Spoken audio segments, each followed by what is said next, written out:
欢迎收听9月27号的迦南之声，我是世界牧师，大家平安。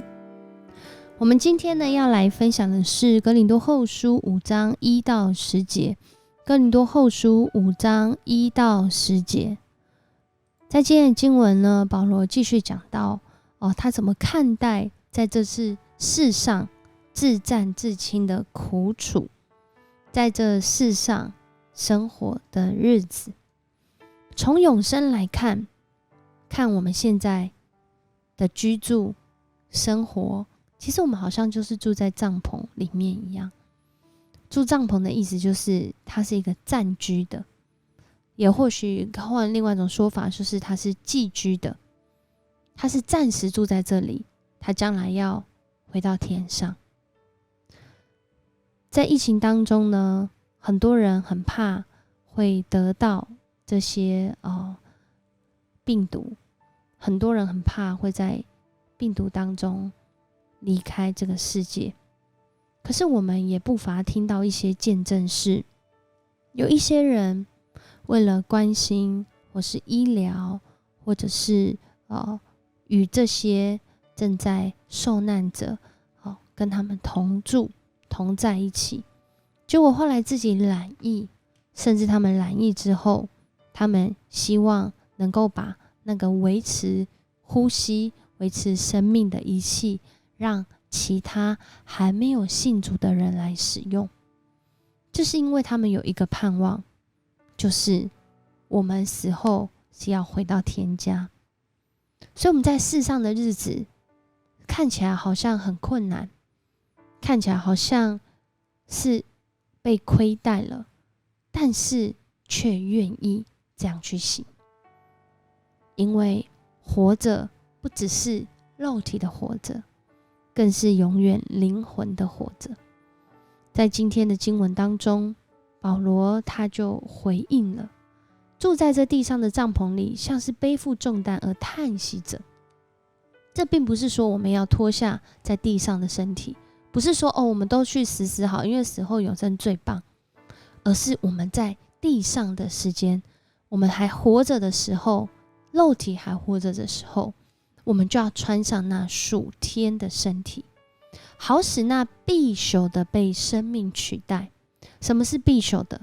就是我们的肉体啊。我们每一个人，上帝给我们很公平，都会有生，也都会有死，只是你要怎么死而已。在这次要准备打疫苗的时候，每次都会有那个登记然后我要登记的时候，我就看到好像每个都可以勾，不管你要打 AZ、莫德纳还是高端，然后我3个都选。我就祷告说，上帝啊，以后一定会死，不管是打疫苗死，打疫苗之后副作用死，还是说我以后到某一个年岁的时候死，或者是发生什么意外死，总是人就是会死。但是我有一个盼望，不论我怎么死，我都可以选择依靠上帝，活在现在的每一天。可能是透过这些属灵的前辈，或者是上帝的话语，让我有这样的勇气，可以这样来思考。我相信神也在这样的带领我们，在这个世代里面，特别在今天经文说，上帝亲自准备我们来适应这个变化，就是原本这必朽的，但是却领受那个从上帝来永恒的生命，要穿上属天的身体。他为了让我们适应这变化，所以他赏赐我们圣灵，圣灵作为这个担保，来引导我们，感动我们，坚固我们，让我们知道我们在这地上活的每一天，活着的是凭着信心，而不是眼见。这是一个非常有盼望的话语，因为你活着是凭着信心不是凭着眼见如果是凭着眼见，我们看见这世上的这些令人难过的事、失望的事，甚至我们环境当中正在发生这些让人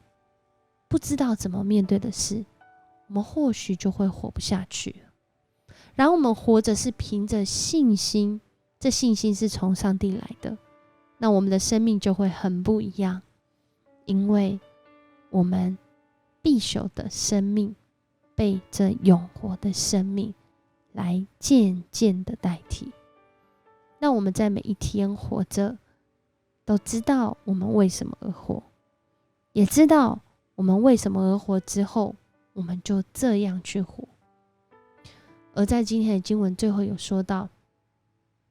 不论我们是在这地上短暂的寄居，或是未来我们死后进入到永生，我们都需要在那一天站在基督的面前。每一个人要按着自己肉身的行为，或善或恶，接受上帝的审判。这也让我们再次的看到说，有了永生的生命，不是就耍废哦，而是知道自己可以怎么样回应在世上的日子。保罗选择在世上的日子就尽情的传福音吧，让更多人知道他有永生的盼望。那你呢？我们都能够一起来经历这永生的福分，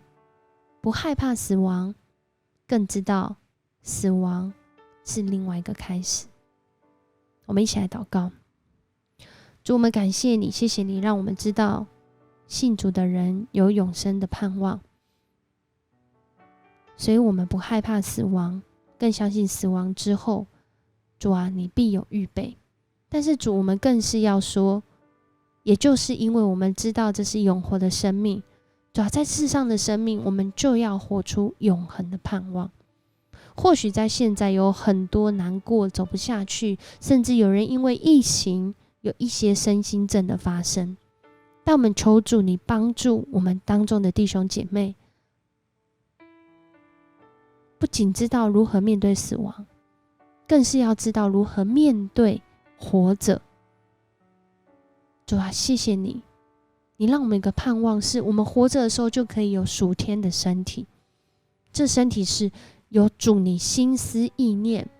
有主你的意志来掌管我们，有主你的情感来帮助我们，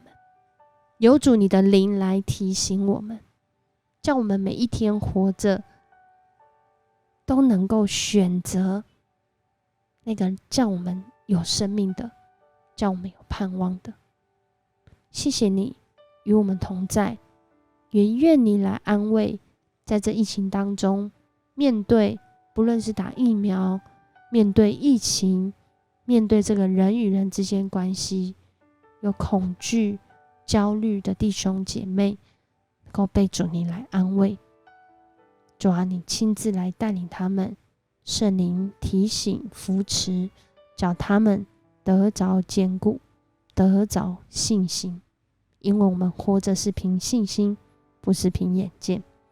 我们这样祷告，奉主耶稣的名，阿们。